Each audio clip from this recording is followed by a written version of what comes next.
What is up, highly optimized family? I hope you all had a beautiful new year. As I sit here recording this on New Year's Eve, in a way, I think you guys are kind of time traveling right now, all right? Because you're getting to come back to New Year's Eve once again. But all jokes aside, I wanted to just rip a solo cast with literally no plan for this week because I got so much exciting stuff happening right now and so much stuff changing and transforming in my life that I was like, you know what? I'm not going to do my normal notes for this like I do with a solo cast, and I'm not even going to write the intro like I usually do. I'm just going to rip it. And so in this episode, expect to hear a lot of updates of what happened in 2025 and what I'm very hopeful about in 2026. Get to hear some new things that I'm doing that I think you're going to be as fired up about as I am. And also get to hear a lot of the things that I've been thinking about over the past year or so. And so I hope you guys enjoy it. Sending you all the love. Happy New Year once again, and let's get into the show. What's up, highly optimized family? I'm so excited to be coming at you guys live. It's New Year's Eve right now, and I just realized I needed a podcast for Friday. And, I had a couple of interviews scheduled that I rescheduled after they got scheduled because I've just been feeling like, I don't know, maybe you guys can agree with this, disagree with it, but it's felt like the last maybe month, I've just wanted to go internal. And so it's been really nice. Usually I'm traveling about once a month. I went to Mexico in October. And then I went to Austin in November to do Aubrey's show. And I feel like I've been traveling once a month for like literally the past 6 years. And so I kind of PTSD'd myself with travel, I think, a little bit, and just decided, I'm like, you know what? Even though it's winter in Boston, which typically isn't all too fun, I am so excited to just hibernate. And so I'm super excited to be doing this episode with you guys because it felt really fun to do this. When I realized I needed an episode, I was like, you know what? I'm going to go blow a bag of tobacco, wha-bam, right here. And I'm going to go hang out with the homies live on the show and talk to you guys about some really cool stuff that I'm very excited about anyway for this next year. 2025, I was just talking to Rachel about this, felt like a very weird year. Like, not in a bad way, but also not in a great way either. It kind of felt like a lot of,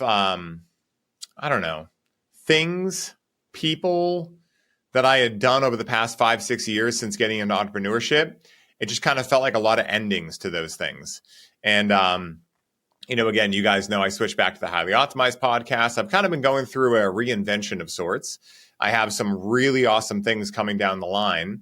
But, again, for most of this year, it was a little bit confusing because for me, it felt like everything that had worked the last 5 or 6 years was no longer really working. And I'll explain a little bit more about what I mean about that. So,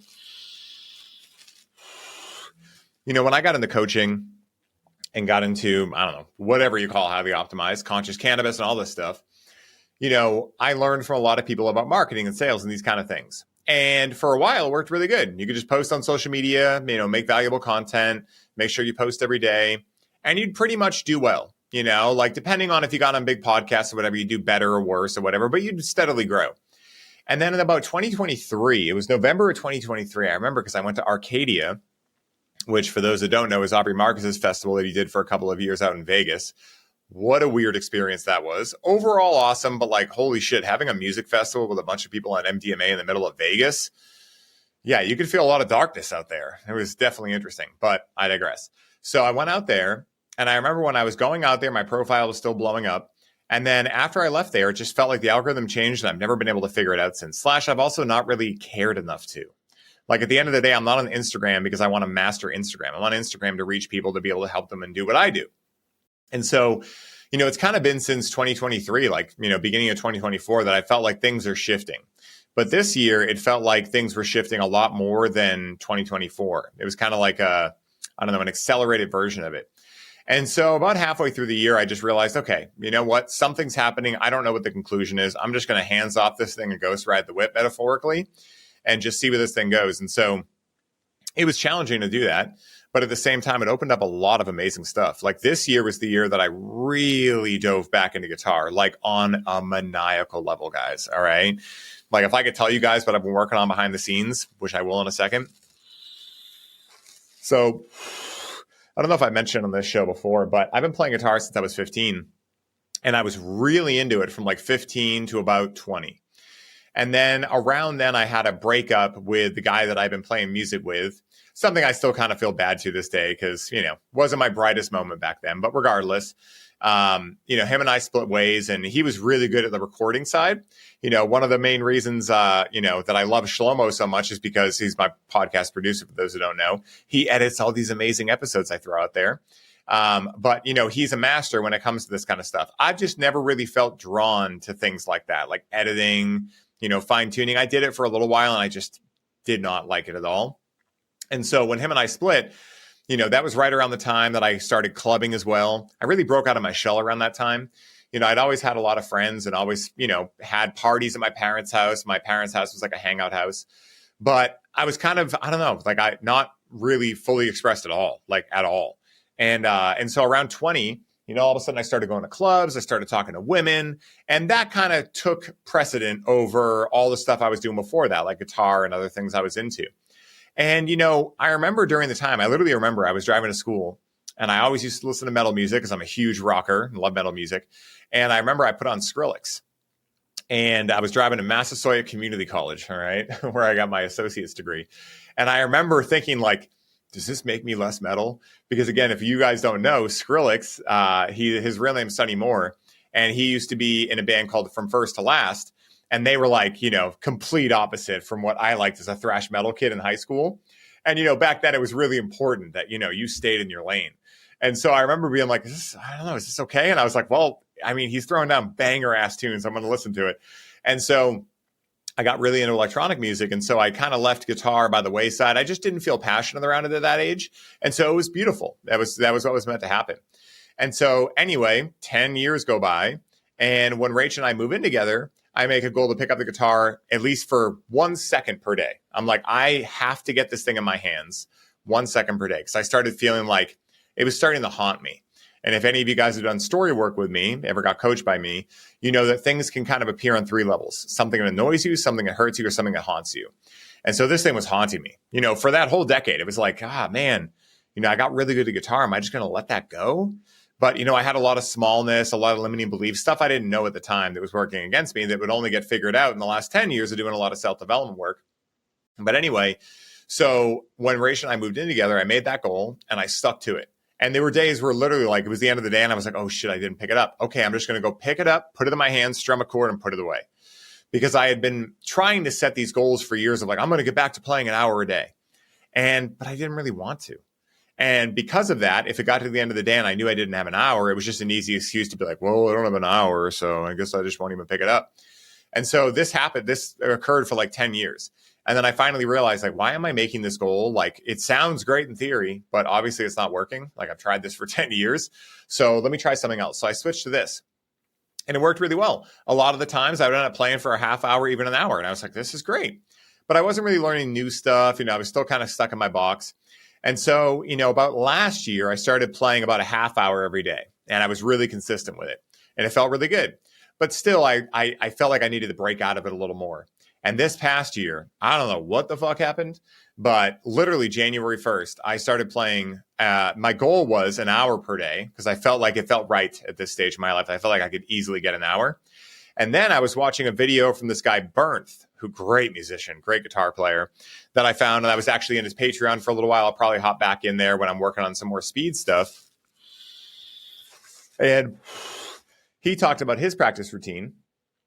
And he was like, well, what I do is I just wake up earlier and I crush 2 hours right in the morning.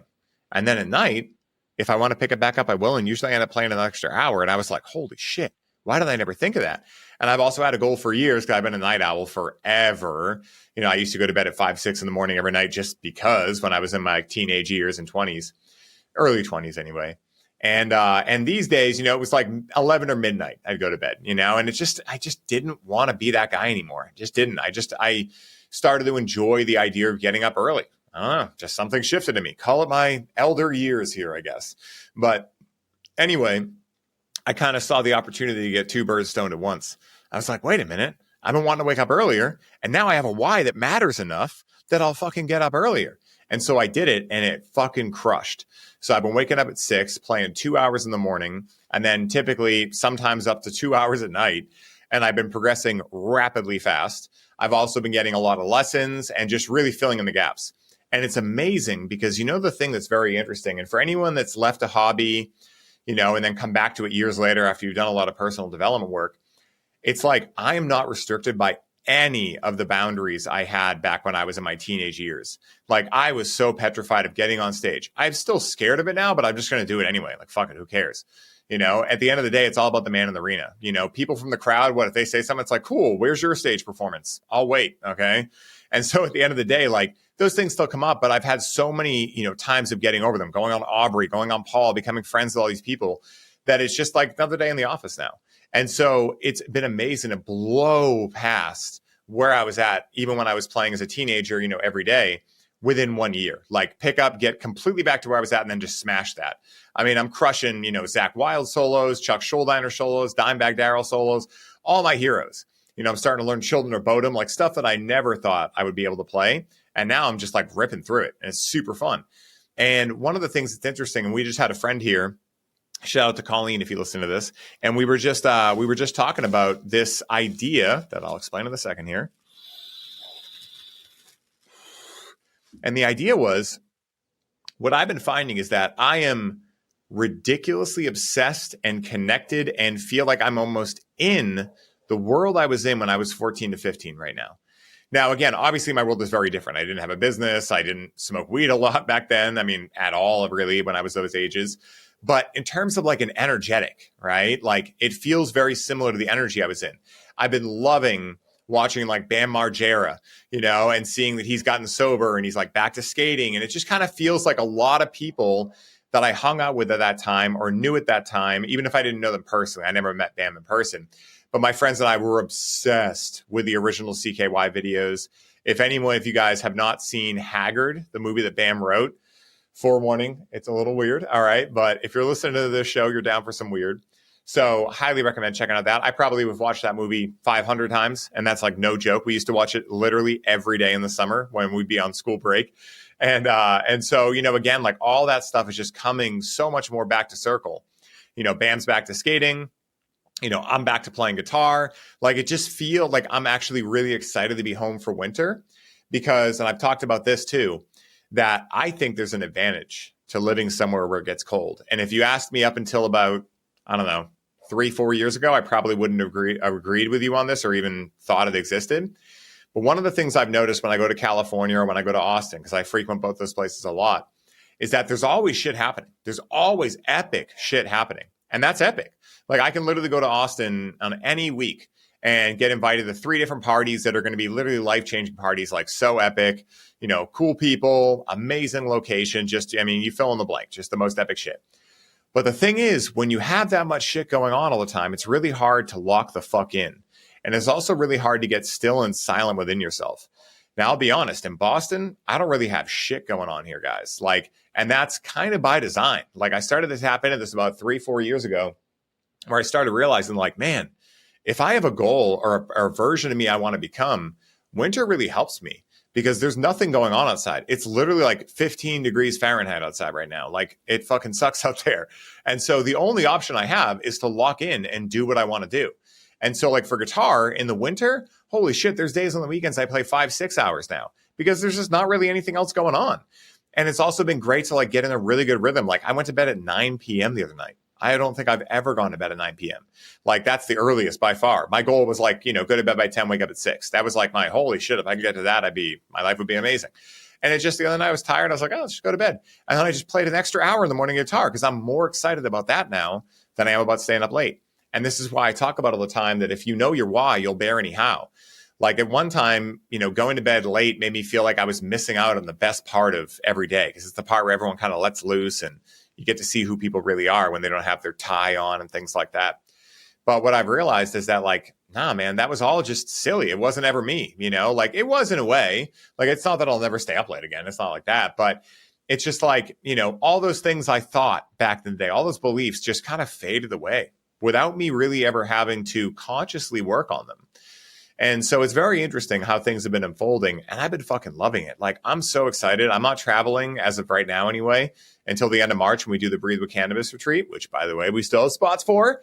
We have, I think, 2 or 3 spots left. It's a very intimate retreat. It's going to be so dope in Miami, end of March. So for anyone that lives somewhere like I do, yeah, it's going to be a great reprieve from that.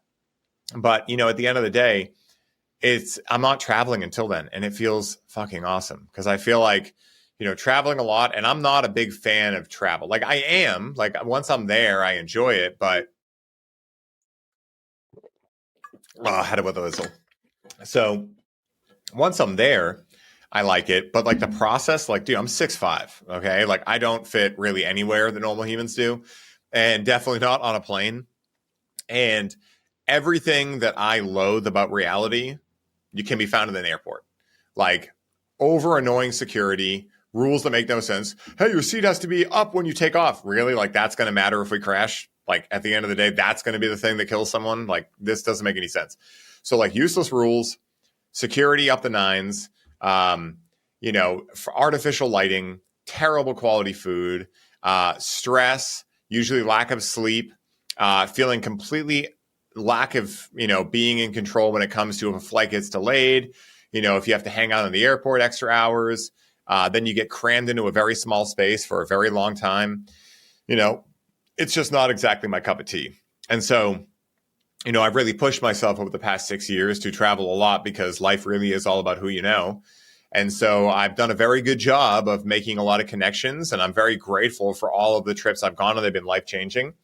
And I'm very excited to have a couple of months of downtime, just Ryan time, to really dive in and, birth the new creations, which is what I want to talk to you guys about. I won't reveal too much stuff because at the end of the day, one of the things I believe is before you've done something, what's the real use in talking about it? So I'll talk about what I'm actually committed to right now. And the rest will be a really, really fun surprise when it comes out, because the goal is within the next 6 months, I'll be starting essentially 3 new projects that I know of anyway. Potentially more, who knows, right? Like they say, if you want to make God laugh, tell him you have a plan. So what I know so far is we're in the middle of starting the first one. And so, like I said, what do you do about this, right? If you're someone out there that's looking to be an entrepreneur or looking to just meet more people or make connections and start a podcast, whatever it is, right? Well, like I did, you got to travel a lot, and it costs money, and it's annoying at times, and it's just a lot of craziness and upregulation. And that's kind of been the best way that I've grown my business over the past 6 years. By far, going on Aubrey Marcus, changed my life, forever. Going on Paul Chek changed my life forever. Getting into those realms helped me a lot. And I do recommend, what I'm about to say, think of this as a yes and, not a, no but. I still think that stuff is valuable, and I'll still do it. If there's an epic get together or something like that I think hey, I want to go be in the room with these people. Yeah, I'll prioritize that. But it would be great if I didn't have to feel like that's the way, right? Because I can't do ads of what I do. Hell, I can't even spell the fucking word cannabis in my content. And I've somehow made it this far, all right, guys? So, at the end of the day, I've tried a lot of things out. And the one thing that's always intuitively felt right to me, but that I hadn't been able to figure out in terms of where is the organization that's built this out the way that I think it should be built out, is the idea of joint venturing. So a lot of you guys probably know this. Maybe I'll mansplain it, but, or maybe I'll be mansplaining rather if I explain it, but I'm going to risk that and do it anyway. So basically joint venturing is, let's say I'm me, right? I do highly optimized, I do cannabis stuff, and I have these courses, I have this certification, I breathe with cannabis, and I want to find a new audience to get in front of. Well, the best way to do that, as most people know, or as most people are told rather, is, hey, start a social media profile and just post every day. And hey, when you're doing that, it'd be really great if you had a lead magnet, and through that you started to build an email list. And that's kind of the main way. And then it's hey, once you build up some funds, go do ads. And that's kind of the basic thing, workshops, and things like that. But the way better way, because this is how my entire life has worked, is joint venturing. So let's say I do what I do, and I meet someone who's got an audience, maybe like mine, 20, 30,000 followers, and maybe they do breath work, okay? I mean, actually, I'll just use Chris and I as an example because that's actually a perfect JV. So Chris reached out to me after he saw me on Aubrey Marcus, and he was like, yo, dude, I do breath work, and I'm looking to find someone to do plant medicine with me. And I just looked at your stuff and I think we should hop on a call. And I was like, all right, cool. And so we hopped on a call and he told me all about Beats and Breath, his brand. And I was like, this is fucking awesome. And I told him about my brand and he was like, that sounds great. And so we just decided, hey, why don't we just start this thing called Breathe with Cannabis and we just do one and we see how it goes. And now 3 years later, we're here. So, in terms of joint venturing, that would kind of be creating a business from a joint venture, and that can't happen. But at the same time, let's say, and Chris and I have done this, let's say we go in Spirit Gym, Paul Check's community. Well, now Paul Check is going to reach out to his entire email list and be like, yo, you got to check my friends Chris and Ryan out. They're doing this epic thing called Breathe with Cannabis. And if you're a Spirit Gym member, you get this for free included in your membership. And now all these people that never heard about Breathe with Cannabis just heard about Breathe with Cannabis, and I didn't have to go on social media. Chris didn't have to go on social media. We used someone else's audience and leveraged and gave them value because now Paul gets to say, hey, if you want to come in our community, you get to do breathwork and cannabis now. He doesn't have to lift a finger that he doesn't want to. We take that, we give that value, and in return, he gets us more people in front of us, new eyes to see us. And so as we get more and more into centralization and losing our privacy and all this bullshit that we're all going through right now, and these algorithms get more and more fucking annoying when it comes to what they will and will not allow, which to me, once again, what's one of the things that irks my gears so much? Useless fucking rules. I didn't ask to get born into a world where plants are deemed illegal based on what imaginary line they're on. Like, this is full retardation to me. And yet I have to deal with the system because I haven't done something about it. And so this past year, I really just, as all these other things stopped kind of working, right? Like, it just felt like I couldn't figure the algorithm out and I didn't want to. I had no energy to try to do it because I've never really enjoyed the fact of an algorithm anyway. I never really cared. I just enjoy meeting people and helping them. That's what I'm in this for. I'm not in it to be an influencer. I'm not in it to do anything else except just help people and make people laugh. One of the stories I'll tell you guys is one of my favorite movies, if not my favorite movie of all time, is called Groove. And I watched this for the first time when I was 13. My dad would always come home with new movies every Friday night from Best Buy. And he wouldn't even know what they were. Just any new movie that came out, he would buy it. We have like literally a wall of DVDs still at my mom's house. And so I found this movie one day. I was bored. I was at home and I was just looking through and I find this movie called Groove. And I'm like, I throw it in and it's literally all about the San Francisco rave scene in the 90s and early 2000s. I think right around early 90s to 2000s. And I fell in love with it. And that's when I fell in love with electronic music for the first time. And I just loved the movie. And there's this one part in it, right? And I highly recommend you guys check it out. There's a couple interesting parts in there, I'll say, but I just love it. I love how free it is. I love how fucking different it is. I love how weird it is at moments. Like, I just love shit like that. Anything that's not mainstream, I'm usually a big fan of because it takes true artistry to get away from what is pure mainstream. Whatever's pure mainstream to me has just always felt regurgitated and just made for human robots. I've always liked the edginess of life. That's what I try to find. And so there's this part where the guy that puts all these raves on, he's like risking his freedom in this movie. Like, he's like breaking into warehouses. He's putting all this together. He's organizing the whole thing and he's not getting paid for this. No one's paying to go there. It's back in the days where you'd have to, and maybe I'm dating myself here. I'm 34, but when I started raving, there was still a couple raves like this, but it was much bigger in the 90s and 2000s. Because again, back then there was maybe AOL chat rooms or like whatever, but there was not, Facebook or even MySpace or any of the shit or Instagram or whatever. And so back then you'd call a phone number and you'd get directions and you'd have to go to this parking lot. And if like the dude there thought you were cool, he'd give you the next set of directions and you'd spend it was like a whole adventure. Sometimes 3 hours of your night would be like just finally finding this fucking rave. And so anyway, there's this part at the end of the movie where the movie is so beautiful. Like, it's just a real lesson in how spontaneity and love are some of the best things in life and how doing something different will lead to different results. And sometimes different is really good when you don't realize how much sameness has been in your life for a long time and how dead you kind of feel inside. And so at the end of the event, one of these guys who has had his life changed from one of these raves now walks up to this dude, and the dude is like classic 90s, spiky blonde hair, smoking a cigarette, leather jacket. And he walks up to him. They're kind of at the after party. They're all eating oranges, which I really liked in the movie too, is that like they had a very different depiction of raving. Like, it was a bunch of yoga people there. And like, the next morning they're all eating vitamins and like, they're not mixing it with like crazy alcohol. They have a couple examples in the show, in the movie, of people that do kind of fuck around with stuff and how they look at them as like, oh man, why are you doing that, man? Life could be so beautiful if you just did these medicines and, enjoyed the people around you. Why are you trying to get all fucked up? Like, you're missing the point here. And so it was just it always resonated with me, that movie. And so at the end of the movie, this guy walks up to the main guy that puts these raves on. And he's like, hey, man, I just got to ask you, like, you take so much risk and you put yourself through all this like stress and everything. Like, why do you do it? Why do you do all this? And the guy just says, the nod. And the kid's like, the nod? And he's like, yeah.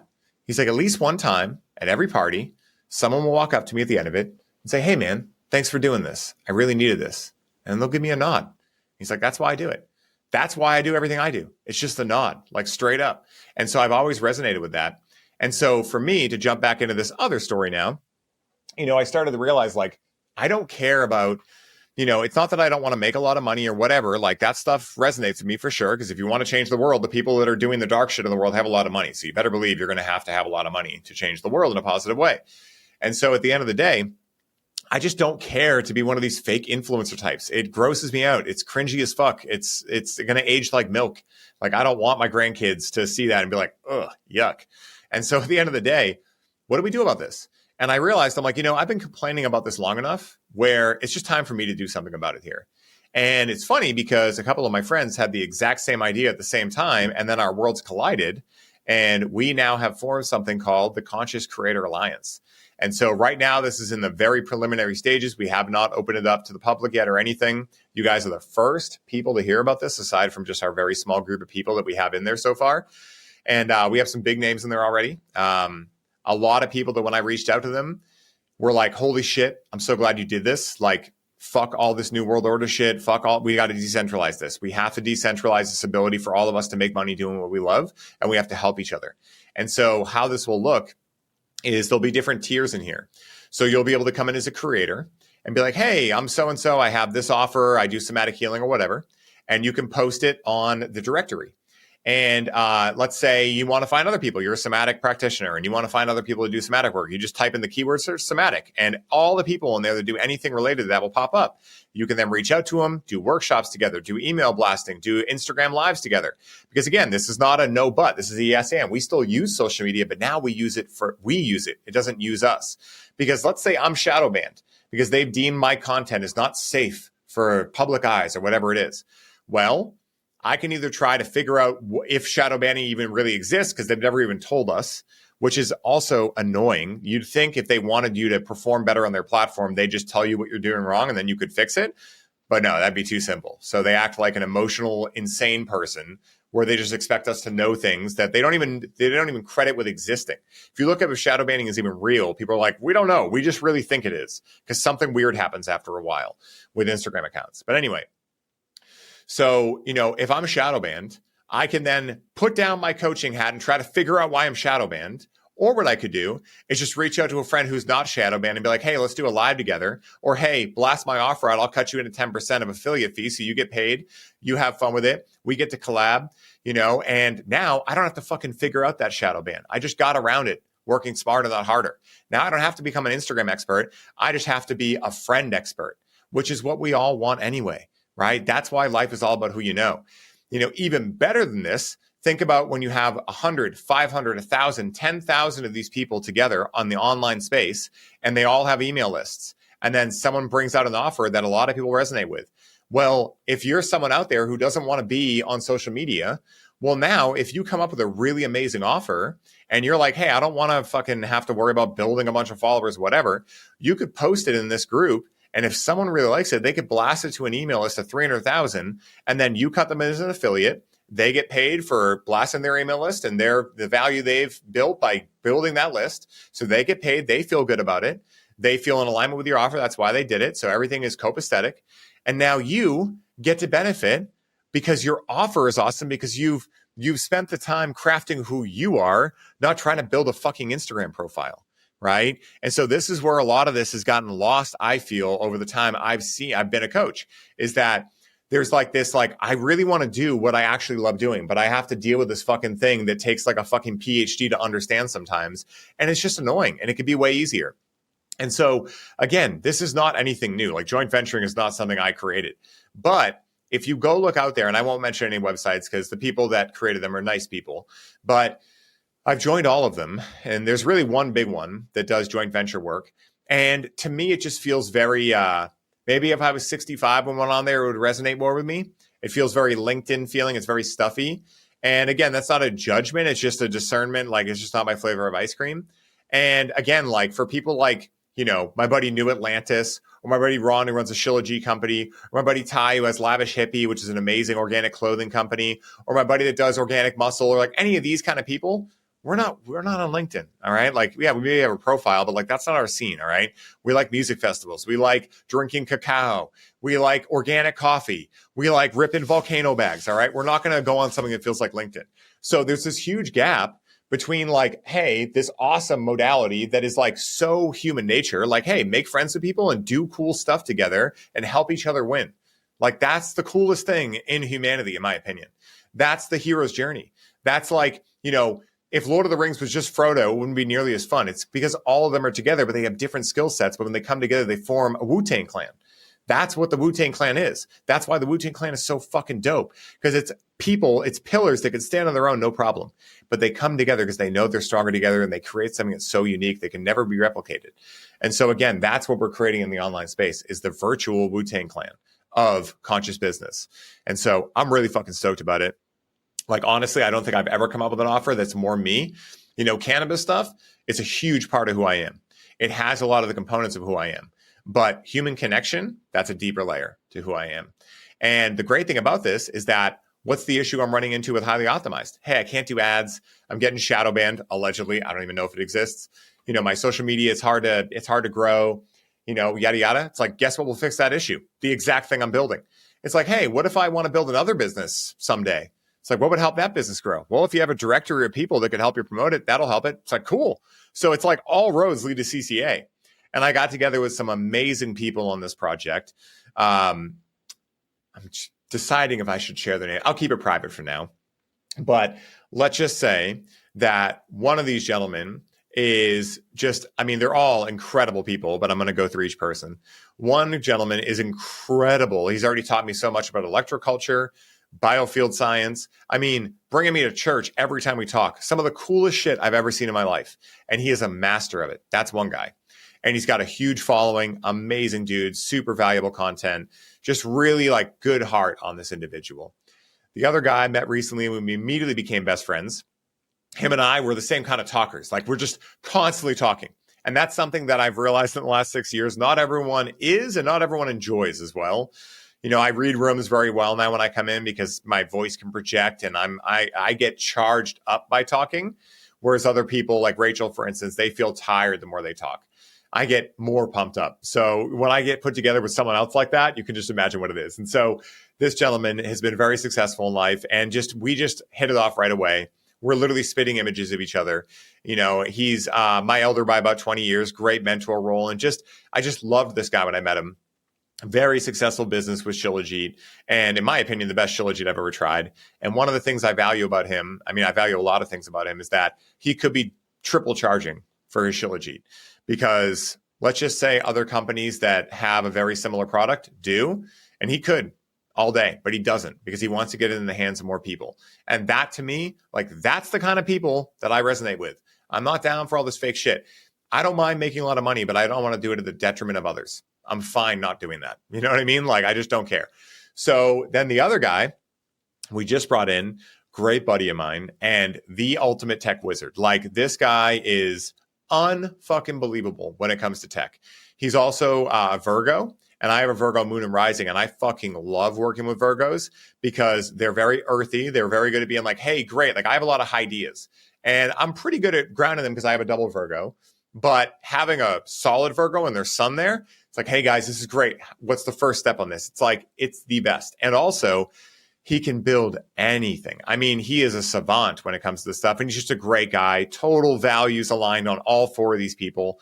And it's just really fun. Like, I feel like I'm having so much fucking fun. Like, I feel like a lot of things that I thought I needed in my life, or thought I was going to have to keep doing, or whatever it is, are burning around me. And I just feel like I'm in the eye of the fucking storm, baby. I'm just having a fucking blast. I'm getting my guitar chops back and more. I'm showing up for myself. I've got all my goals on track. 2026 is all about new beginnings. I think it's, this was a 9-year, I'm pretty sure. So it makes sense that I was going through like a lot of like, oh man, shit. Like, all the stuff that didn't feel in alignment just kind of fell away. And I had a great opportunity in disguise, which was like all this stuff happening, and I've gotten better at when shit is getting weird and a lot of like safety things, like where I've been making money or, things like that start changing. I've gotten better at just being like, okay, like this is fine. Luckily I've diversified my ability to create money. I have investments and things like that. And that's why I did all this 4 years ago and got into crypto and sovereignty and all this stuff was for exactly this. And so it was great to realize like, wow, dude, like I've really shown up for myself. Like I really put myself in a good place for all this. I don't have to be stressed about this. And that's beautiful. Again, I of course have times where I'm stressed out, but again, like when I really think about it, it's like, oh man, like this is awesome. Like I feel the best I've ever felt in my life. My health is the best it's ever been. I look the best I've ever been. I feel the best I've ever been. I feel like everything is working so well. And winter is typically my least favorite season. Like I was telling you guys, like I grew up here being like, oh, I just want to move to SoCal. And I've been to SoCal, I don't know, 20 times in the past 5 years. And Austin, probably another 20 times. And I keep coming back. And I think the reason why makes a lot of sense now, because I've just realized for me right now, it helps to not have any distractions, because I am totally ridiculously obsessed with building things that help the world become a better place and doing it with people that have kind hearts and pure souls. And right now I have that in abundance. I have it all around me. And it's like, there's no better high in the world. Like cannabis may be a close second. Okay. But there's no better high in the world than that. Like I said all the time, cannabis only works the way it does for me because I have this stuff in my life. If I didn't, cannabis would be amplifying a lot of shit feelings inside of me. That's the thing people don't get about cannabis too. Is like one of the reasons that I can connect with cannabis as often as I do is I'm really not running from anything. I'm not running from anything. Most of my life I ran from shit, and then something shifted in 2019. And since then, I've just never had that feeling with cannabis anymore. I can feel when things pop up like, okay, there's stuff going on, there's stuff changing, but there's always that foundation, that start of like, thank God I'm who I am and I chose what I've chosen and I'm on the path I'm on because I feel so fucking good about it. So with that being said, this all wouldn't be possible without you guys listening to the shows, hitting me up on Instagram, even though I'll talk shit about Instagram. I'm very grateful for the connections it's given me. And, again, it's all happening for me. Like I'm grateful to Instagram for doing what it did, because I don't know if I would have been prioritizing getting into something that even feels more like me if I didn't have that issue. So again, I'll say silly things, but it's all good. And I look at life that way and I choose to, because you got to fight for the life you want. And the only way you get the life you want is if you build it and you focus on it and you create really positive stories that whatever happens, okay, this must be exactly what's meant to happen for my goal. Maybe you even get a little fucking delulu, okay? No one that's changed history has not been a little bit delusional to other people. We do create our reality. Don't forget that. And that means you can create whatever you want.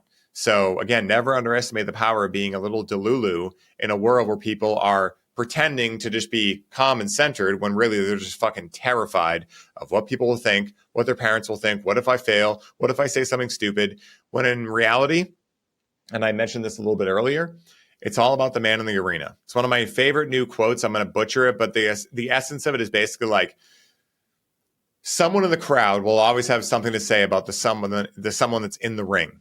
But who fucking cares what the person in the crowd says? They're in the fucking crowd for a reason, because they're too fucking scared to get in the goddamn ring. So just get in the arena and only take advice from people that are also in the arena. And just the rest is all just noise. Okay. So with that, I love you guys. I'm so grateful. I'm really stoked to keep Highly Optimized going. I got some really good guests lined up for 2026.